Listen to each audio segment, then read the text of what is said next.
Good morning students. Today we are going to do clathrate compound from water and aqueous hydroquinone. यहाँ पर हम जो कर रहे हैं वो चैप्टर हमारा है chemistry of noble gases, okay. और केमिस्ट्री ऑफ नोबल गैसेस के अंदर हम लोग कर चुके हैं इंट्रोडक्टिव पार्ट। इंट्रोडक्टरी पार्ट हमारा जो है वो इससे पहले वाले वीडियो में आपको मिल जाएगा। उसके बाद में आपके पास हमारे पास जो आता है उसका जो सेकंड टॉपिक है वो है रिएक्शन ऑफ ये कह सकते हैं नोबल गैसेस। तो chemical reaction of noble gases में हमने एक पार्ट कर लिया है, वो है इसका हाइड्रोजन के साथ रिएक्शन। अब देखिए इसके साथ में हम सेकंड जो कर रहे हैं वो है clathrate compound from water and aqueous hydroquinone, okay. तो क्लैथरेट कंपाउंड क्या होते हैं सबसे पहले तो मैं आपको बिल्कुल शॉर्ट में बताना चाह रही हूँ कि क्लैथरेट कंपाउंड, क्योंकि हम जो चैप्टर कर रहे हैं बीएससी पार्ट फर्स्ट का टॉपिक है केमिस्ट्री ऑफ नोबल गैसेस, ठीक है। ये हमारा चैप्टर का नाम है और इसमें हम लोग जो है clathrate compound in water from water and aqueous hydroquinone कर रहे हैं। सबसे पहले हम देखते हैं कि क्लैथरेट कंपाउंड क्या होते हैं। एक्चुअली ये कंपाउंड जो क्लैथरेट कंपाउंड जिनको कहा गया है वो ट्रू कंपाउंड नहीं होते, मतलब ट्रू केमिकल कंपाउंड नहीं होते। ट्रू केमिकल कंपाउंड के लिए शर्त ये होती है कि वो केमिकल बॉन्ड से जुड़ा हुआ होना चाहिए। केमिकल बॉन्ड से जुड़ा हुआ नहीं होता है तो वो केमिकल कंपाउंड नहीं कहलाएगा। इसका मतलब ये सूडो केमिकल कंपाउंड होते हैं। दूसरा ये कि ये होते क्या है, एक्चुअली बॉन्ड नहीं बनता है, तो फिर हम कैसे कह सकते हैं कि कंपाउंड है। तो कंपाउंड इसीलिए है कि जैसे हम कहते हैं कि ये जो हाइड्रोक्विनोन है, जैसे इसकी हाइड्रोक्विनोन की स्ट्रक्चर बना दी मैंने, C6H4OH ट्वाइस होता है। तो C6H4OH ट्वाइस जो है रिंग्स होती हैं, जैसे आप जानते हैं ये सब आप, ठीक है।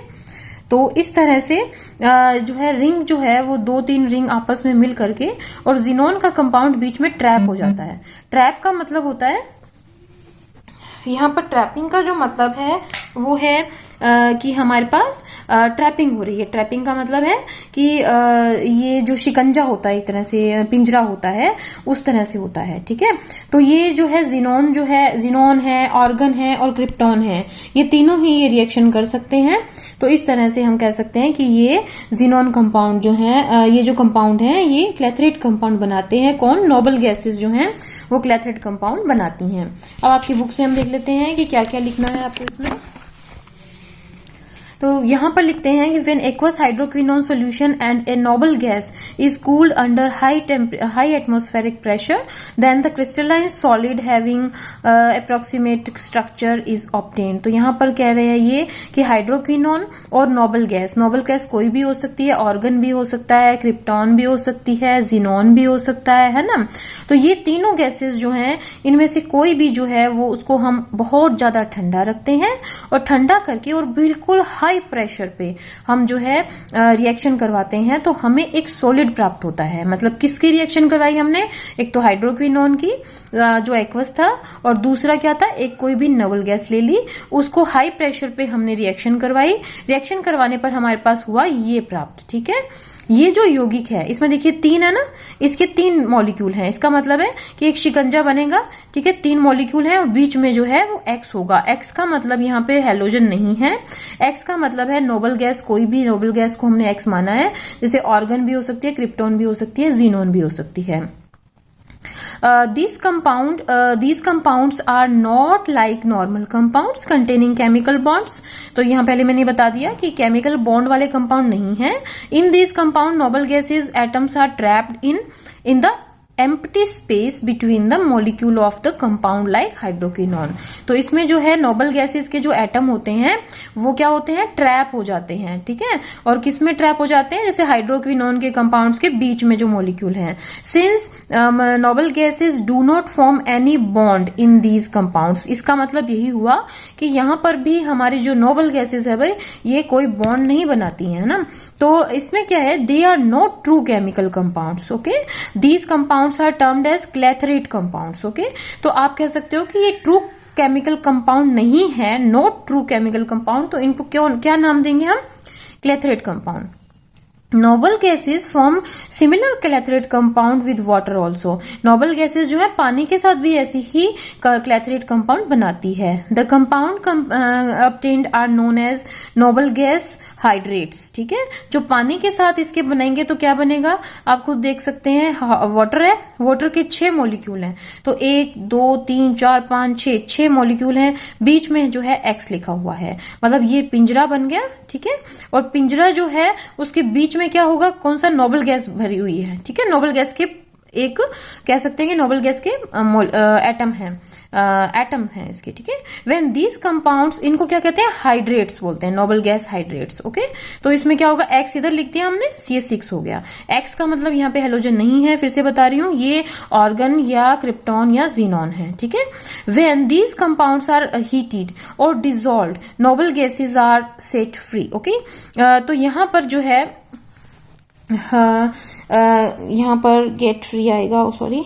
ठीक है, तो यहाँ पर जो है, यहाँ पे क्या होगा, यहाँ पर ये होगा कि जैसे ही हम इनको गर्म करेंगे, इन कंपाउंड्स को, क्लैथरेट को, तो क्या होगा कि पानी जो है वो क्या हो जाएगा, वेपराइज्ड हो जाएगा, और नोबल गैस जो है वो फ्री हो जाएगी। द साइज ऑफ हीलियम और एंड नियॉन, क्योंकि हमारे पास जो पिछले उसमें मैंने आपको बताया था, हीलियम नियॉन जो है तो वो छोटे साइज में होती हैं ना। तो हीलियम और नियॉन इतने छोटे साइज होते हैं कि उनके साथ कोई भी कैविटी के साथ मैच नहीं करते वो, क्योंकि वो निकल जाते हैं कैविटी में से, छोटे होते हैं इसलिए।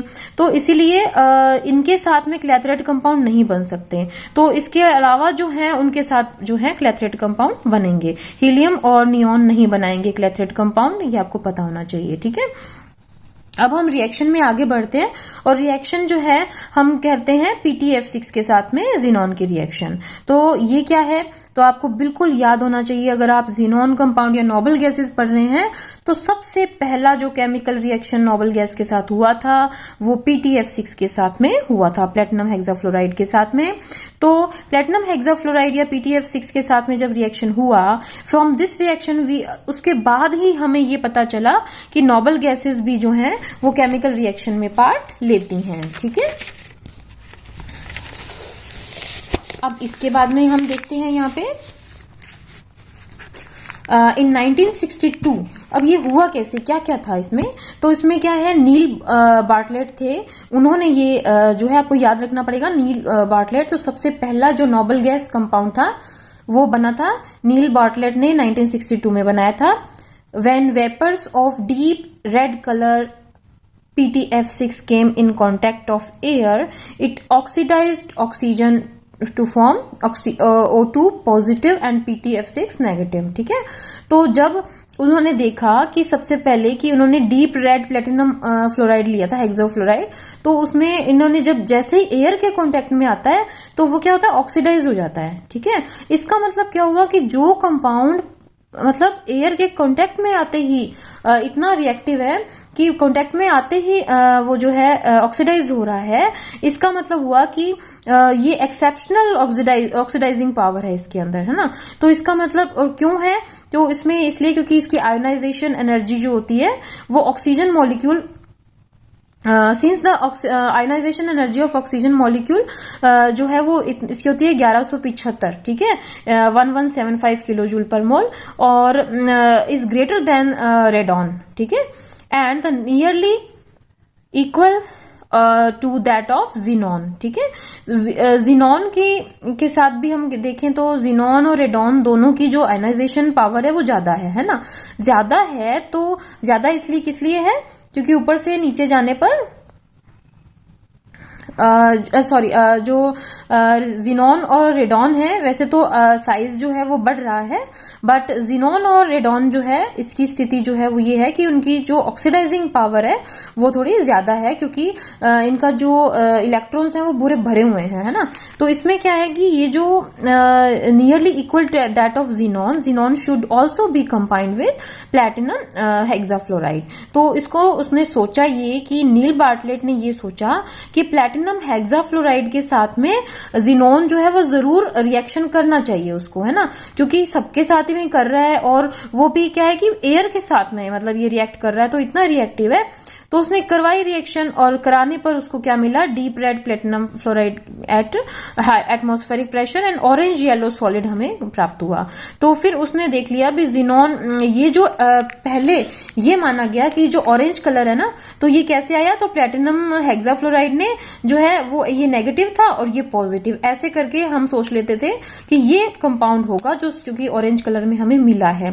लेकिन बाद में हमें पता चला कि ये कॉम्प्लेक्स कंपाउंड है और इसमें क्या होगा कि ये जिनोन फ्लोराइड भी बनता है इसमें आयन, और प्लेटिनम के इस तरह से आयन नेगेटिव आयन बनता है, जो है Pt2F11 नेगेटिव बनता है। ठीक है, बाद में हायर स्टडी हुई तो हमें पता चला कि एक्चुअली ये PtF6 जो हम देख रहे थे जिनोन PtF6, तो ये ऐसा नहीं है, इसमें जो ऑरेंज कलर का येलो सॉलिड कलर का जो कंपाउंड बनता है वो क्या होता है, ये वाला कंपाउंड है। ठीक है, तो इस तरह से हमारा जो पहला फर्स्ट नोबल गैस के साथ में जो रिएक्शन, मतलब हम सोचते थे कि नोबल गैसेस जो हैं वो इनर्ट गैसेस हैं, उस धारणा को इन्होंने तोड़ दिया। ठीक है, अब उसके बाद में फिर हम देखते हैं रिएक्शन विद फ्लोरीन। तो रिएक्शन विद फ्लोरीन जो है वो क्या होती है, रिएक्शन विद फ्लोरीन में क्या होगा, देखिए फ्लोरीन के साथ रिएक्शन, जैसे हमने कहा था कि प्लेटिनम हेक्साफ्लोराइड ले लेते हैं हम लोग PtF6, तो उसके साथ में रिएक्शन करवा सकते हैं। तो इसमें करवाई गई और ये देखा गया भी जिनोन के जो कंपाउंड है ना वो फ्लोरीन के साथ में इस तरह से रिएक्शन करते हैं। देखो 400 डिग्री पे ये निकल ट्यूब में करवाया गया इसका यूवी लाइट के अंदर, तो इसमें जो है जिनोन फ्लोराइड मिला। ठीक है, या फिर और यूवी लाइट इसलिए लिखा हुआ है कि या तो आप 400 डिग्री ले लो और निकल ट्यूब ले लो या फिर सीधा यूवी लाइट में लगा दो। ठीक है, जिनोन के साथ में जो ज्यादा मात्रा में जैसे डबल फ्लोरीन ले ली हमने और निकल कंटेनर लिया तो जिनोन F4 मिल गया, मतलब FB डबल मिल गया। ठीक है, और फिर यहाँ पर मतलब इसमें मोलर रेशियो जो है वो 6 एटमॉस्फेयर पर हमने लिया था। ठीक है, इस तरह से फिर इसमें 3 लिए गए तो इसमें भी ये 6 बन गया। इट मीन्स कि यहाँ पर जो है और क्रिप्टॉन के साथ में भी रिएक्शन हुई तो क्रिप्टॉन के साथ भी डाइफ्लोराइड मिला। इसमें -190 डिग्री यहाँ पे था और बाय पासिंग एक्स रेज जो है इसके साथ में इसका ये आएगा। तो इसका मतलब क्या हुआ कि हमने पहले फ्लोरीन लिया, डबल किया 4 मिला, 3 किया 6 मिल गया, है ना। तो इस तरह से रेशियो भी जो है इसका चेंज हो रहा है ना। तो इसके बाद में the reaction of xenon and chlorine and bromine are also known, but अब देखिए जिनोन हमने फ्लोरीन ही क्यों कहा, क्लोरीन ब्रोमीन भी कह सकते थे ना। तो क्लोरीन और ब्रोमीन के साथ भी रिएक्शन नॉन तो है, बट इसके जो क्लोराइड और ब्रोमाइड जिनोन के साथ मिलते हैं ना वो अनस्टेबल होते हैं, अस्थायी होते हैं। इसीलिए हम कहते हैं कि जिनोन के साथ जो है फ्लोराइड ही ज्यादातर बनते हैं।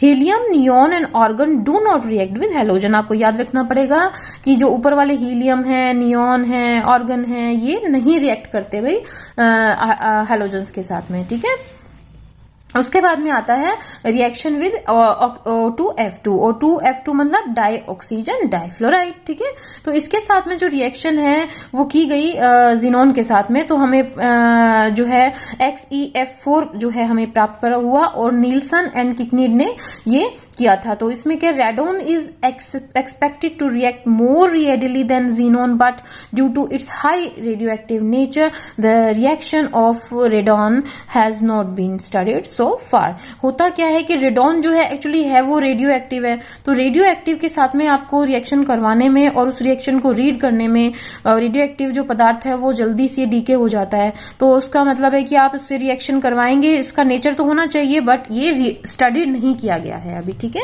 तो इसी सीरीज में हम आगे अगले चैप्टर का इसमें आगे जो अगले पॉइंट हैं वो करेंगे। Thank you.